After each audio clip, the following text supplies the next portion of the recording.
We have a variety of news to talk about today, including some more Boston Bruins trade rumors and a very meaningful Boston Bruins signing, our first signing in a while. Plus, we also have several hires from around the NHL. We have some updates on the negotiations to get the season started. And could Alexis Lafreniere go to the World Juniors after all? We'll discuss all that and more coming up next.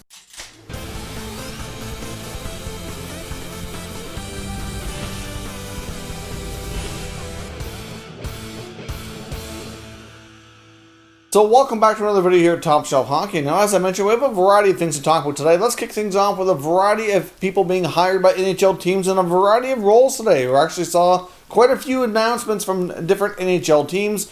First up, the Florida Panthers announced today that they've hired former Montreal Canadiens executive Shane Churla to be their director of amateur scouting. He had the exact same role previously with the Montreal Canadiens, but being with Florida, he'll have a little bit more say.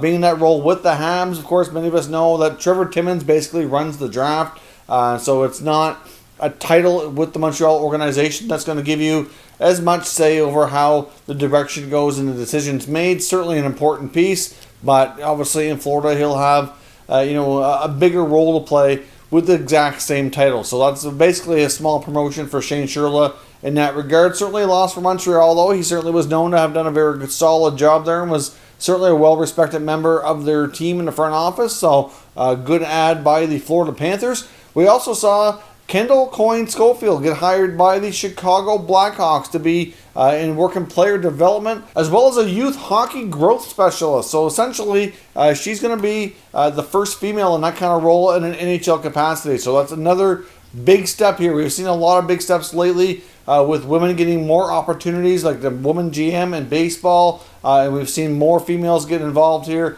at the NHL level as well. So certainly really nice to see some more diversity and some more opportunities here. So obviously she's an incredibly good hockey player in her own right. Of course, we've seen her appear in different NHL capacities with the All-Star Game and doing some broadcasting with NBC before. So that's obviously a nice pickup there by the Chicago Blackhawks. And we've also seen as well the Winnipeg Jets have hired Dave Lowry to be an assistant coach. Now, Lowry himself was a longtime NHL player. He's coached a fair bit since he's been done as a player. He's coached in a variety of roles, including some head coaching roles at the junior level in the Western Hockey League. He's coached for some teams like Victoria, Calgary, and most recently the Brandon Wheat Kings. And he's also been an NHL assistant previously with the Flames and the Kings. So, of course, the other connection here is that he is the father of Winnipeg Jets forward Adam Lowry. So they get to be reunited. Not something you see very often in the NHL with a father-son duo in any capacity, let alone have a coach and player. So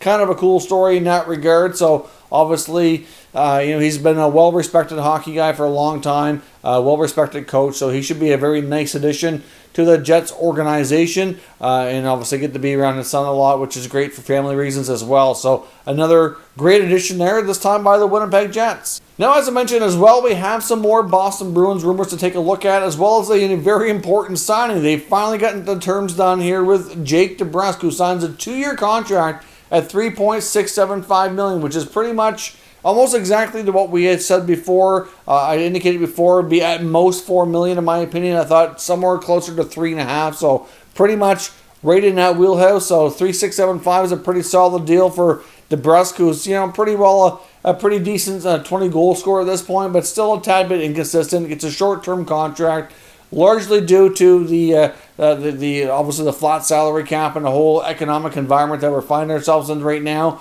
But obviously, for a lot of guys in this situation as well, that kind of bridge deal can be good because he can get a couple more years to continue building consistency and really show what he's made up to hopefully cash in on a bigger payday and a longer-term deal next time around. So that puts the Bruins done with all their signings. They don't have any outstanding players that need to be signed at this point, and they have just shy of $3 million in salary cap space. So obviously, as we've been talking about lately, the Bruins are probably the main team that's been popping up in a lot of different sources in the rumor mill for wanting to make a deal, especially on the back end. And to a degree, they probably wouldn't mind a forward as well, but ideally that blue line is the most concerning part for General Manager Don Sweeney and for head coach Bruce Cassidy, who's really not quite sure how he's going to replace the minutes and production of Torrey Krug, who they lost through free agency. And of course, they don't know if Captain Zdeno Chara is returning either. So that could be a substantially different looking blue line next year. And as I mentioned in the last few days, there is rumors that they would like to swing a fairly significant deal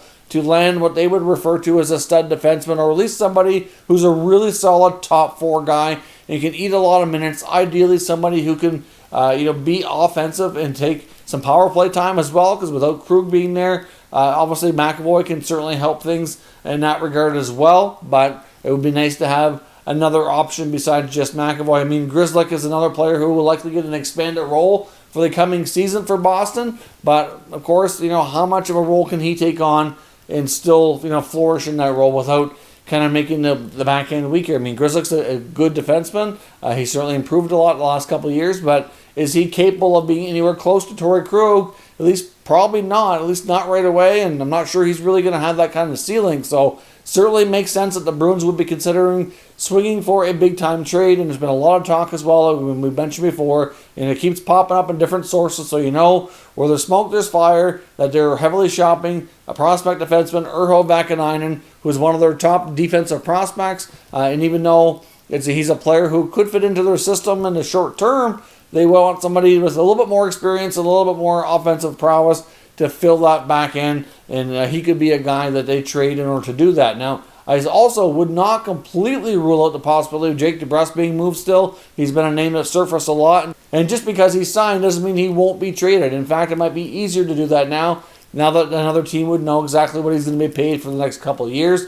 Although I don't necessarily think 100% here that he's going to be traded, but he would be a kind of player that a lot of teams would be asking for, given the fact that he's still relatively young. He's an RFA, so he's a controllable asset. His next contract, though, he will have arbitration rights. But either way, he's if you look at the roster without giving up something really significant, he's probably one of the main pieces teams are going to be looking at. It also seems that pretty much on a daily basis over the last few days that there's new information, new articles popping up. Well, many people feel that there's a pretty good likelihood that they would revisit the Oliver Ekman-Larsson trade scenario that were being explored between them and the Canucks, were the main people that the Ekman-Larsson would waive a trade to with the Arizona Coyotes. Obviously, there's been a lot of talk that they looked around at other defensemen that might be somewhat similar, but it looks as though that they might be circling back to see if they could work something out. Now, it may not happen right away. It might be something that might have to wait. As we know, Ekman-Larsson has made it known he's quite happy to stay in Arizona. He's also made it known that he had a deadline of when he was willing to waive that no-trade clause,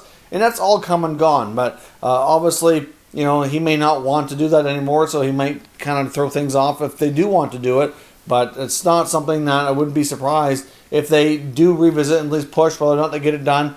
Difficult to say, but they've also been linked to Noah Hanifin recently, and there's several other defensemen around the league that's been rumored to be in a trade rumor mill for some time. So there's lots of options that they could try to put a package together if the Ekman-Larsson thing is not going to work out. But it seems as though with the amount of people talking about the Bruins and all the different sources popping up, it seems as though there is really something to the Bruins pushing hard to acquire a top-notch top four defensemen. So let me know your thoughts on who you feel they should target and what kind of package makes sense for them to give up to make it happen. Now, when it returns to the 2021 NHL season, there's still not a ton of progress, not a lot of talk being made here publicly, at least by the NHL insiders to let us know what's going on. It's been relatively quiet over the past couple of days, but I've seen numerous agents speaking out about the situation, saying they really feel the players need to hold firm here. This CBA that they agreed to is only a few months old, and they also went through a whole lot of projections, projecting what they consider to be a worst-case scenario for 2021. So for the owners to come back now at the last minute while they're trying to get a 2021 season together and ask for more, for the players to give up more, defer more salary, likely put escrow up, it's not something that the players are really interested in, and a lot of them are pretty upset over it. So there is a good chance here they could really dig in and say to the owners, like, we're not playing ball, and this was just agreed to a few months ago, and that's all there is to it. Now, hopefully they can come to an agreement here. Hopefully the owners maybe back off a little bit. Maybe the players give a little bit, but not a lot. I don't know what they got to do, but at the end of the day here, I certainly understand why the players would be quite upset over this, and I would hope that they come to some kind of solution so we can have a season. Now, there's also talk as well that even though the World Junior Training Camp is already underway for Team Canada and many other teams, that Alexis Lafreniere could still possibly join Team Canada and be a part of the tournament. There's still no guarantee. Canada doesn't have to solidify their roster here for some time yet. I believe December the 6th is the cutoff. So there's still time for the Rangers to make a decision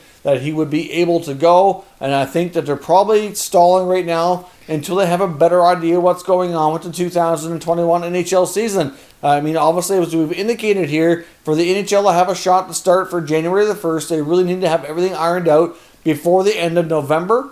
And as that date fast approaches, if we get to that and it's not looking like that's going to happen, it's going to be a later start, then the Rangers might bend a little bit and be more willing to let him go, because obviously they would not be missing him for their training camp and the start of their season, because obviously it's pretty much a lock that he's going to make the NHL roster and start in the NHL right away. But obviously, if he can have an opportunity to go to that tournament but not miss NHL time, I think they'd be more likely to let it happen. So that would be an absolutely huge boost for Team Canada. Not that they're really going to need it. They have a ton of solid forwards and a ton of firepower. To me, the main question mark on Team Canada's World Junior team will be between the pipes. I think goaltending is going to be the potential weak link. I mean, they have a lot of really good defensemen, some top-notch guys back there. They have some really solid forwards. Going to be incredibly deep down the middle. To add a powerful winger like Alexis Lafreniere to play as well, considering how dominant he was last year, he'd only be probably a little bit more again. So, like, he'd be the player to watch in the tournament 100%. It would be an absolutely huge boost for the team. So I'd be curious to see how he would match up against all the other players. But based on how he dominated before, I would imagine he'd be an absolute beast in the tournament. And it would be fun to watch. So hopefully the Rangers can work something out to let him go. But like I said, a lot of that's going to depend on when hockey's going to start for the 2021 NHL season. So let me know your thoughts and everything here discussed today, and we'll discuss further down in the comments. If you're new to the channel, consider subscribing and turning on your notifications so you don't miss any future content. And give this video a thumbs up if you enjoyed it. I'd appreciate it if you did. As always, thank you for watching, and I'll catch you next time.